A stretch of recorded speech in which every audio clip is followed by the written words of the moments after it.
Alam nashrah laka sadrak wa wada'na anka wizrak. Kalau kita lapang dada, ringan beban kita teh. Kenapa kadang-kadang punggung kita nih di sini tuh pundak kita rasanya kayak keras gitu kan ya. Kebanyakan pikiran. Pas kita dipijat, kenapa nih keras banget? Stres. Kenapa kok bisa stres? Dadanya sempit. Orang yang dadanya sempit, satu kesalahan orang aja udah bikin dia nyesek. Tapi kalau dadanya lapang, kesalahan-kesalahan orang itu gak bikin dia nyesek karena masih lapang. Kayak sebuah ruangan sempit, ditaruh satu barang udah sesek. Tapi kalau ruangannya luas, ditaruh banyak barang juga masih lapang, gor gitu. Naruh lemari beberapa masih lapang. Tapi kalau kamar mandi, taruh lemari satu udah gak bisa ngapa-ngapain kan ya.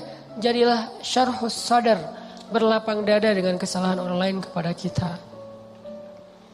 Sehingga kita gak gampang nyesek, kita gak gampang stres, kita gak gampang nyimpen, gak gampang sakit punggung kita. Kayak gitu Allah bilang, alam nasyrah laka sadrak.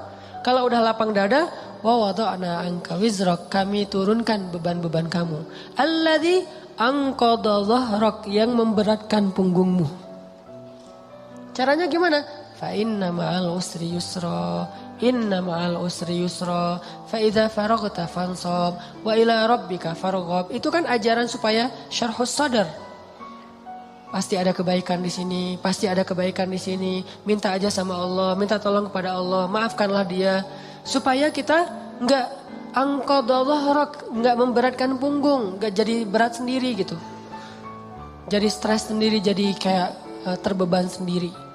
Ini kalau orang kepada kita, kayak misalnya cara lapang dada itu kayak husnuzon, salah satu yang paling penting. Oh, pasti bukan saya maksudnya. Kadang-kadang kan kita suka baper sendiri ya. Ada yang ngomong apa, chat di grup, kita ngerasa kayak di spam gitu. Wah, ini gua banget nih yang diomongin. Padahal enggak. Bukankah kita sering dengerin khutbah atau ceramah seseorang ustadz itu, kayak ustadz itu kenal kita banget? Kok ustadz itu jadi tahu masalah saya sih? Enggak, dia enggak tahu masalah kita. Allah yang menuntun lisannya karena pengen menasihati kita lewat dia.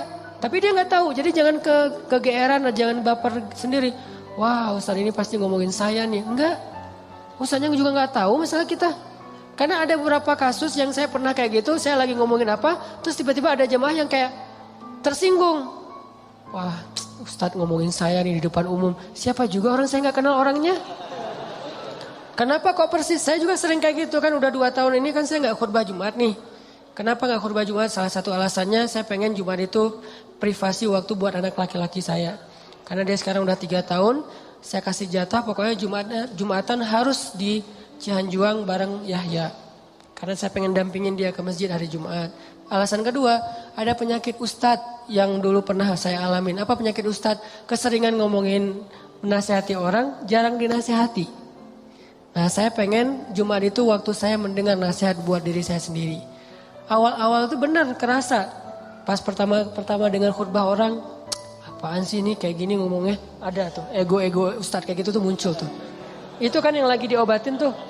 Wah, enggak gini, saya tahu dalilnya lebih dari ini, mulai muncul gitu-gitu tuh. Awal-awal kayak gitu, tapi astagfirullahaladzim, sombong banget sih gue.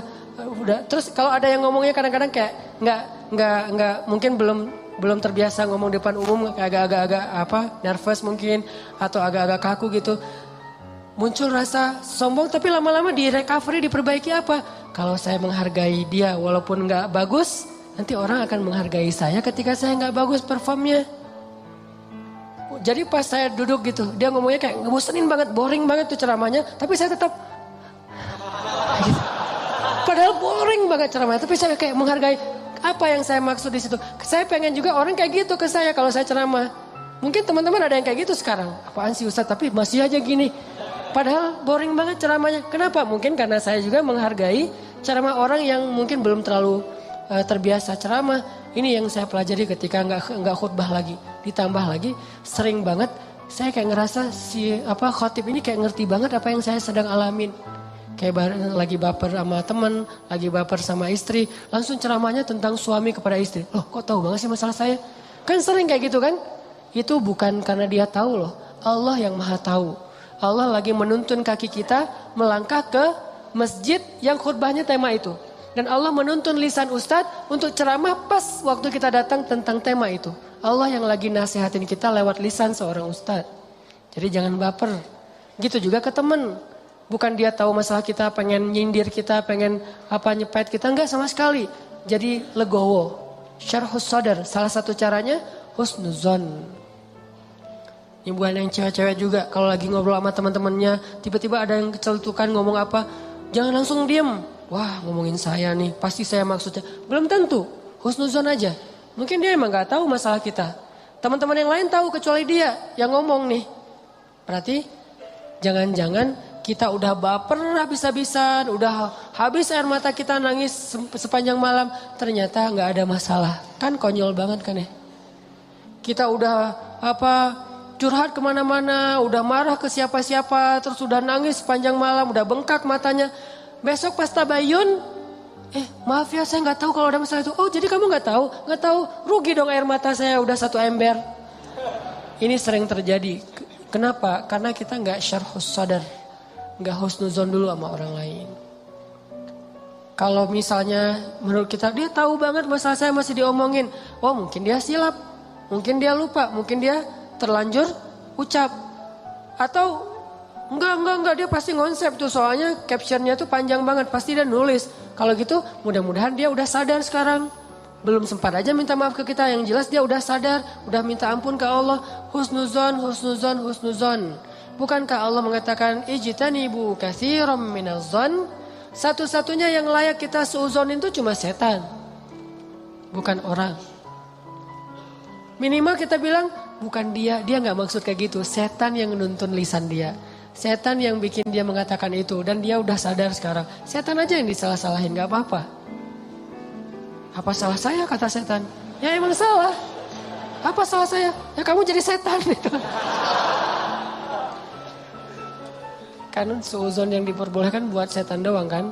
Kayak Nabi Yusha ketika lupa masalah ikan dengan Nabi Musa pas nyari Khidir. Apa kata Nabi Yusha? Wa ma ansanihu illa syaitanu an adhkurah. Maaf ya Nabi Musa, tidak ada yang buat saya lupa kecuali syaitan. Jadi yang dikambing hitamkan oleh Nabi Yusha adalah setan. Lagian kalau kita ada masalah, pasti kita ngomongnya apa? Auzubillahi minasyaitonirrajim. Setan bilang, enggak, saya enggak godain kamu aja sendiri kegeeran. Kan bisa aja gitu kan ya, tapi tetap itu udah fitrah. Nah, dia setan. Tapi kalau jin enggak, kita enggak boleh suuzon sama jin. Ada penampakan apa nih kayaknya mau ganggu saya sholat tahajud nih, enggak, dia cuma lewat doang gitu. Tapi kalau setan benar, enggak khusyuk pasti setan.